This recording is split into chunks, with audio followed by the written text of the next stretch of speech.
हाँ प्यार बच्चों, आज हम आपको बताएंगे जो अब लाइफ प्रोसेस का बताया था उसके पाचन के बारे में बताएंगे। तो पाचन दो तरह का होता है। आप कमांड लाइक को सब्सक्राइब जरूर कीजिए।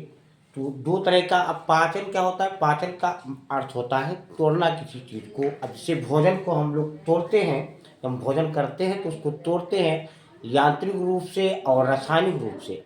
अब यांत्रिक रूप से क्या होता है, जैसे हाथ में ही लेकर के रोटी को तोड़ते हैं और मुंह में दांतों से तोड़ते हैं और फिर उसमें लार मिलती है तो वो रासायनिक हो जाता है। और हाथ और दांतों से तोड़ते हैं वो आंतरिक रूप से हो जाता है। तो अघुलनशील जो पदार्थ होते हैं उनको घुलनशील पदार्थों में बदलना, उसी को हम बोलते हैं पाचन या डाइजेशन बोलते हैं। और ये डाइजेशन जो होता है, पाचन जो होता है, ये दो तरह का होता है। अब दो तरह का क्या होता है, अब जैसे हम लोग मुंह से, हम लोगों में एक नाल होती है जिसको हम बोलते हैं आहार नाल। और उस आहार नाल में बहुत से भाग होते हैं। तो और कुछ ऐसे जीव जंतु होते हैं जिनमें आहार नाल नहीं होती, यानी एक कोशिकी जो होती है।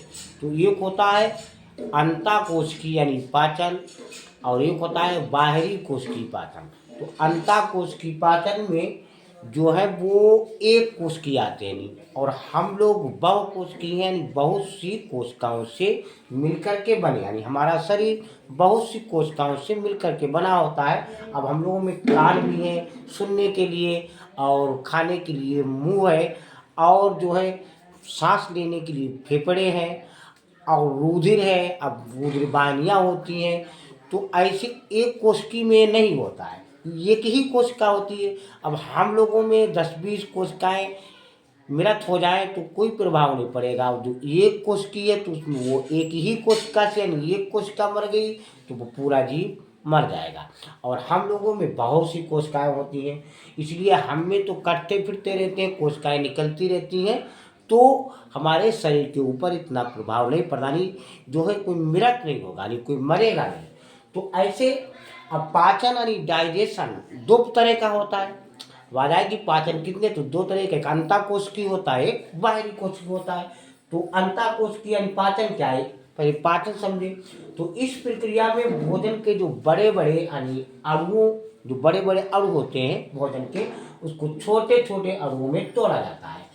क्यों तोड़ा जाता है, क्योंकि अब हमारे अंदर ब्लड है तो ब्लड में ही पोषक पदार्थ जाएंगे और उससे सारे बॉडी में कोशिकाओं में सभी जगह पहुंच जाएंगे। अब रोटी जो होती है, रोटी हम खाते हैं, दाल खाते हैं, कुछ भी खाते हैं, तो वो पूरा मेरा उनके बड़े बड़े वो अणु होते हैं वो हमारे रुधिर में थोड़ी घुलते हैं, तो छोटे छोटे अणुओं में तोड़ते हैं।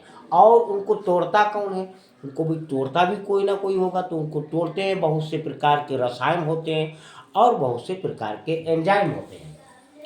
तो ये दो प्रकार का होता है अंतःकोशिकीय पाचन। ये कहाँ होता है, अंतःकोशिकीय पाचन है तो आप लिखना कि ये कोशिकीय जंतुओं में, ये कोशिकीय क्या है, जैसे अमीबा है, पैरामीशियम है, ग्लीना है, इनमें एक ही कोशिका में पाचन होता है। और जो बाहरी कोशिकीय होते हैं, बाहरी कोशिकीय पाचन, तो बाहरी में क्या होता है, जब भोजन का पाचन कोशिका में ना होकर, अब कोशिका में नहीं होगा तो कोशिका के बाहर किसी नाल में होता है, उसी नाल को हम आहार नाल बोलते हैं, और उसको हम कोशिकीय पाचन भी कहते हैं, और इसी नाल को आहार नाल कहते हैं। और यह क्रिया उच्च श्रेणी के जंतुओं में, जैसे हम लोग उच्च श्रेणी के हैं, खरगोश या मानव है, उच्च श्रेणी में आते हैं। जैसे अब आहार नाल के जो है कई भाग होते हैं, कई भाग होते हैं आहार नाल के। तो पाचन में जो होते हैं एंजाइम होते हैं और रसायन होते हैं, वो उनको तोड़ते हैं। और हमने आपको बताया यांत्रिक और रासायनिक दोनों रूप से होता है।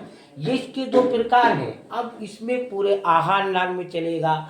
आप उसमें पाचन के लिए हमारा पेंक्रियाज भी कार्य करता है, हमारा लीवर भी कार्य करता है, छोटी आंत भी कार्य करती है, और मुख होता है, मुख में भोजन जाता है। क्या क्या होता है ये हम लोग आपको बताया है कि ये दो प्रकार का होता है। अब ये हमारा लाइफ प्रोसेस का ये हमारा तीसरा पार्ट है। हमने दो पार्ट पीछे बना दिए। अब चौथे पार्ट में पूरा हम आपको बताएंगे कि मुख से भोजन जाएगा, फिर कहाँ जाएगा, फिर वो टूट करके भोजन में जो भी पोषक पदार्थ होते हैं वो कहाँ कहाँ पहुँचते हैं, इसके बारे में हम आपको चौथे पार्ट में बताएंगे। बच्चों लाइक सब्सक्राइब कमेंट जरूर कीजिए।